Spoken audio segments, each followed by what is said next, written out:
Il s'est exprimé devant des milliers de personnes qui participent aux 30e Assemblées générales de la Banque africaine d'import-export, Afreximbank, qui se déroule du 18 au 21 juin 2023 à Accra, au Ghana.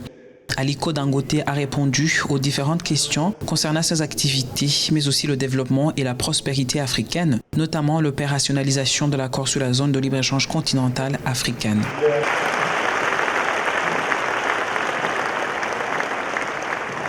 We must make sure AfCFTA works. But you see, if I have to get a visa On doit s'assurer que la ZLECAf fonctionne vraiment. Il faut aussi s'assurer que les Africains puissent circuler librement dans leur continent. Une petite histoire de ce qui m'est arrivé un jour, quand j'étais en voyage avec un autre Nigérian qui détenait un passeport britannique. On lui a octroyé le visa avant moi, tout simplement parce que j'avais un passeport africain. Ce que je voudrais demander aux pays africains, c'est pourquoi c'est si dur d'octroyer des visas à l'arrivée à d'autres Africains. Croyez-vous que je vais investir dans un pays qui rend la vie compliquée? Yes. If you are making life difficult for me, there's no way I'll go and invest. Yes. Yes. En parlant de son parcours personnel dans les affaires jusqu'à devenir l'homme le plus riche d'Afrique, Aliko Dangote n'a pas oublié de reconnaître Afreximbank pour sa contribution au développement de l'Afrique à travers son soutien au secteur privé. Without Afreximbank, actually our dream wouldn't have been,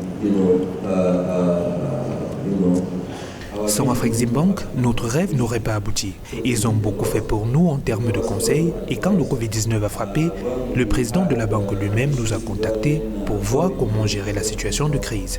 Son équipe et lui nous ont vraiment bien accompagnés pendant ces moments difficiles.